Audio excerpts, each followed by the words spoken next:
कई लोग मेरे से कहते हैं कि महाराज जी आप कहते हो कि पाप करना नहीं है और जो पापी हैं उनके यहीं डेली रात रात भर पार्टियां चल रही हैं और बड़े बड़े भवन बन गए हैं। कई लोग मुझसे कहते हैं कि महाराज जी आप कहते हो कि तीनों पापों से दूर रहो और जो महापाप कर रहे हैं उनके यहां बड़े बड़े मकान बन गए हैं, बड़े बड़े व्यापार खुल गए हैं, बड़ा उनका नाम हो गया है। यह कैसे हो रहा है?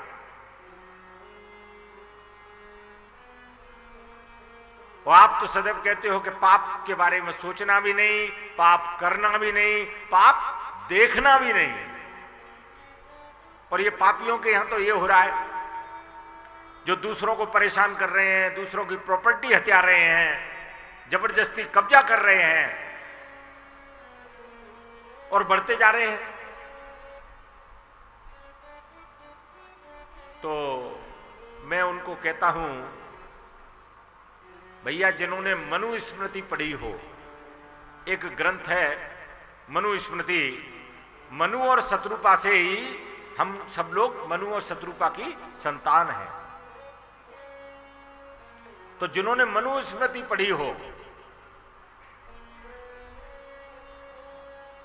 उस मनुस्मृति में लिखा है कि जिस तरह धर्म के 4 चरण हैं, धर्म के 4 चरण हैं, धर्म, अर्थ, काम और मोक्ष, उसी तरह मनुस्मृति में पाप के भी 4 चरण बताए हैं। पहले चरण में पाप धन देता है, ये मनुस्मृति में लिखा है कि पहले चरण में पाप खूब धन देता है। दूसरे चरण में पाप जो है ऐश्वर्य प्रदान करता है, ऐश्वर्य हो जाता है, नाम हो रहा है। पहले चरण में धन आ रहा है और दूसरे चरण में नाम हो रहा है। और तीसरे चरण में पाप जो है वो यश और कीर्ति प्रदान करता है, चारों तरफ नाम हो जाता है।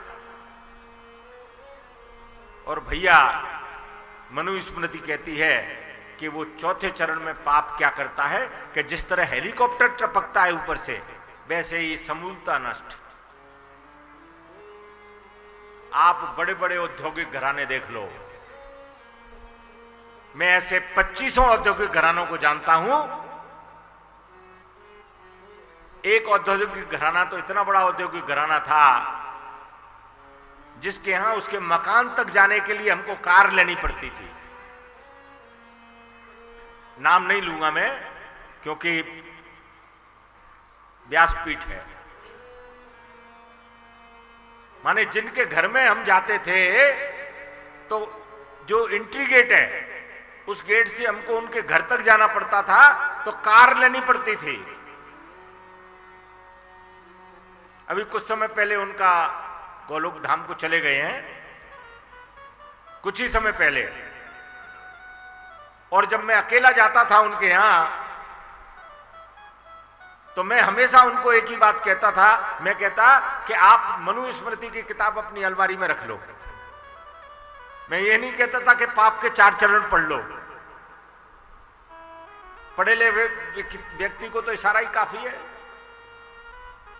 तो मैं उनसे कहता था कि आप जो काम कर रहे हो वो तो ठीक है, पर आपकी जो बैठक है उसके ऊपर ये आला है, इसमें एक मनुस्मृति की किताब मंगा के रख लो। मैं ये उनको हमेशा कहता था। और जब मैं उनके यहां जाता था तो मेरे अकेले के लिए मैं पहली बार गया तो मैंने उनसे पूछा क्या बहुत सारे लोगों का भोजन है क्या? तो कहने लगे नहीं महाराज जी ये आपके लिए लगाया है। अरे मैंने कहा इतने, मैं 2 रोटी खाने वाला, मेरे लिए इतने की क्या जरूरत?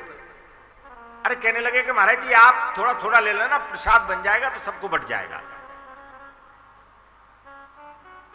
तो मैं उनसे हमेशा कहता था कि यार 2 चपाती और छोटी थोड़ी सी सब्जी मंगा दिया करो, मैं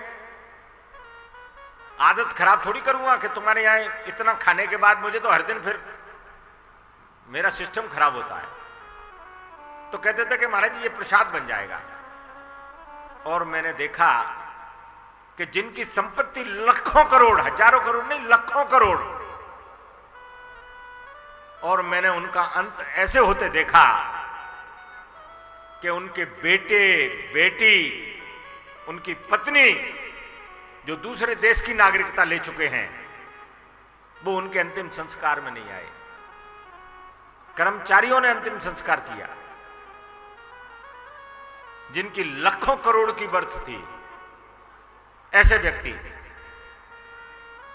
पिछले 30 वर्ष से मेरे से उनका जुड़ाव था, आते थे, मैं जाता था उनके पास। तो पाप के भी भैया 4 चरण हैं। हमको लगता है कभी कभी कि हम सत्य की राह पे चल रहे हैं और हमारा कुछ ठीक नहीं हो रहा है, परंतु सत्य की राह पे जो चलते हैं वो हमेशा इस बात को याद रखें कि उनका जो ठीक हो रहा है वो उनसे जाने वाला नहीं है। वो अगर ठीक है, अगर वो सत्य की राह पे हैं, तो वो उनके पास जो है वो उनके पीढ़ियों तक रहेगा, पीढ़ियों तक रहेगा। और एक एक ईंट लगते लगते लगते लगते वो परिवार तरक्की की राह पर पहुंच जाएगा। और सबसे बड़ी बात, उस परिवार में कोई दुर्गुण नहीं आएगा और उस परिवार के बेटे बेटी सदैव आनंद करेंगे।